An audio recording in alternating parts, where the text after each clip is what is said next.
It is one of the most talked about stories right now on news4jax.com. Soaring rent prices and the affordability crisis they're causing for families who are being forced to find cheaper places to live. Now the I-Team is hearing from landlords who say they are not price gouging. Tarek, what? Hey there, besties. Thank you for stopping by. I am MICHONDENYSE. Yep, we're going to keep talking about it because it don't seem to be going anywhere. So now we want to go ahead and get a landlord's point of view because we never hear from them. We don't know how that is. Don't take my word for nothing. Let's go ahead and see what the landlords have to say. Shout out to Jacksonville, Florida. Y'all stay on this list now. Y'all becoming more prevalent by the day. What are the landlords telling you? You know, they really want to get this message out. Landlords are explaining to us that their expenses have increased as well. And in some cases, their profits have actually decreased. And what's being called an affordability crisis. Landlords are now opening up to News4Jax about the reasons why they say they have no other choice than to raise the rent. Tambria Biasco owns 5 properties that she rents and manages. She says the cost of ownership has skyrocketed. And our costs have increased significantly, pretty much across the board. Homeowners insurance has increased. My property taxes have increased, both maintenance and repair, labor and materials. All those costs are increasing. And it's increasingly difficult to find repairmen. So when I do find someone, I'm usually paying, premium to get help. Biasco Especially if it's last minute, you try to get someone last minute, especially if it's an emergency, you are going to pay more. But just taking a step back to the landlord, landlords are the ones, honestly, they shouldn't have to explain anything, okay? If they are running a business, we are running a business. It's a business at the end of the day. So if people don't have a problem with going into Wawa, for example, to pay for a bag of potato chips that are $2.75, but they're the size that go in vending machines, and in the vending machine, it's $1.25, and no one questions that, then don't question any landlord about what it is that they're doing for their business. So all these people that's always complaining about what a landlord does, it's like, it's business. If you don't complain about that, then don't complain about this. She's sitting up here talking about things that honestly are true, like they're true, but she shouldn't have to feel the need to explain it. Does anyone have any empathy or sympathy for the landlord from that perspective now that they are, though? Because it's always, everyone should care about the tenant. Everyone should care about the tenant. Oh my God, the poor tenant. Oh my God, the poor tenant. No one lives for free. Unless you're a minor and you live with your parents, or you live with your parents, no one lives for free. And that's just not how life works. So if you're not going to do what needs to be done for your family and yourself and your kids, don't expect other people to care for your family the way that you should be caring for your family. And you waiting on government, expecting a business to wait because they're a landlord, they're supposed to wait because it's you. But you don't have to care about said landlord and their family. Tenants never look at it from that perspective. They don't look at it from, oh my goodness, my landlord has something, a family, their business, things to fix, costs that they make, mortgages, homeowners insurance, repairmen, anything else that goes along with it. Tenants never think from that perspective. They only think about themselves. Tenants typically won't even work anything out with the daggone landlord when they know daggone well they having issues. They won't try to talk to them, work something out, at least give a schedule, a plan. No, typically they ignore. And then when it gets to the end of the road, eviction, then if it's eviction, I'm just speaking eviction right now, then it's, oh my God, it's not fair. Oh my God, it's not fair. Oh my God. Evictions don't happen that quickly. So there's plenty of time to work something out, or at least try to communicate with your landlord if you're not going to take the time to look through your landlord-tenant agreement to figure out what you need to do.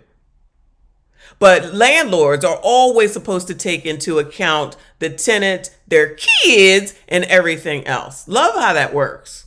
Points out that her home insurance is already high on tenant-occupied homes, adding yet another expense. She and some other landlords who reached out to News4Jax say they are not price gouging. I would like everyone to realize that some landlords like us are sharing this burden with our tenants. We are not increasing 100% of our recently increased cost. I wish everyone could understand that because profits are down significantly on some properties, we're having to change our lifestyle just like our tenants are. When tenants don't pay, then that means we have to pay. But again, tenants don't take that into account. And I wouldn't even be addressing whether, the price gouging. I can do what I want because I own. And that's another reason to own, because you can do what you want with what you own. So the lady that's sitting in the apartment complaining about the rent increase, but she's rented for 10 years, or the lady in the other place where she rented for 22 years. And then when someone says, no, we're going to raise it up to a price that it's supposed to be, and then it's so unfair, it's against the law. No. And that reminds me, I'm going to go redo another video that I did way back when I just started, because I think it's, time to go ahead and bring that back now that I kind of know what I'm doing. I think it will be interesting and it will be funny. And if you haven't seen it, we're going to see it in a couple of days. But anyway, so nice of this lady to come on here and explain all this. But if anyone thinks that any tenant is listening to it and they're going to take it into account and they're going to think about somebody other than themselves for the most part, they're not. And it's going to continue. They're going to complain. They're going to try to shame. They're going to try to get everybody else to feel sorry for them and do for them instead of doing what needs to be done. When you're able-bodied, I can only have so much sympathy. I'm sorry. When you're able-bodied, I can only have so much sympathy. I have sympathy for the kids because there's always kids that are brought into it that have no defense for themselves. And it sucks. Because of what's going on. Hundreds of News4Jax viewers are also joining the conversation on our Facebook page, saying that the cost to maintain an apartment and a condominium is also through the roof. One landlord writes, I have not dramatically raised rents ever. Currently, insurance in Florida is requiring many new roofs to keep insurance at a 30% increase. The cost of labor and materials for repairs are also exponentially more expensive. Seth Smith adds, in case you were wondering what taxes on an apartment complex go for, $987,000 on a 328-unit complex. That is roughly $3,000 per unit, or about $250 per month of your rent. Don't forget the mortgage, payment, insurance, maintenance, employee pay, etc. No, they don't think about stuff like this because they don't know anything about finance. All they care about is them, their point, their situation, and how they feel. They don't take any of the other things into consideration because they don't know a thing about finance. They don't know anything about business. All they know how to do is say, it's not fair because it's me. Just like those kids in the Wawa. Don't work for nothing, don't want to work for nothing, but want to complain and think that everything should give. And we have a big problem. We in our community, I'm talking about the blacks right now. Shout out to everybody else, but I'm talking about the blacks right now. We see it over and over and over and over again. But of course, we already know what a black man for. Crest that, dust that, mustache, ashy. Crest that, dust that, mustache, ashy. Because, everyone blames them.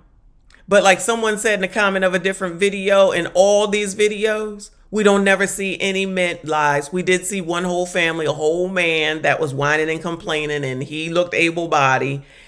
He's a jackass, okay?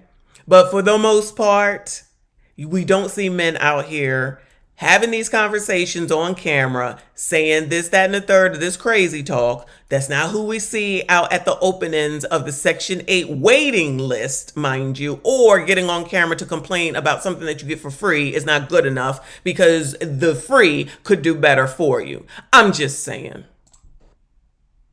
Now, property owners point out that the most important aspect of being a good landlord is communication and laying out line by line the reason for the rent increase to the tenant. Yes, let's make sure that we give them the reasons, but they don't have to, try to come back and, talk to any of us. But Anyway, that's enough of that. I'm sure there will be more because this is going on and on and on. But shout out to Kevin Samuels. May he continue to rest in peace, because if he did not go ahead and predict this, no one did. Okay, so that's it. That's all. I appreciate you if you made it this far. Please consider subscribing. I will see you all in the next one.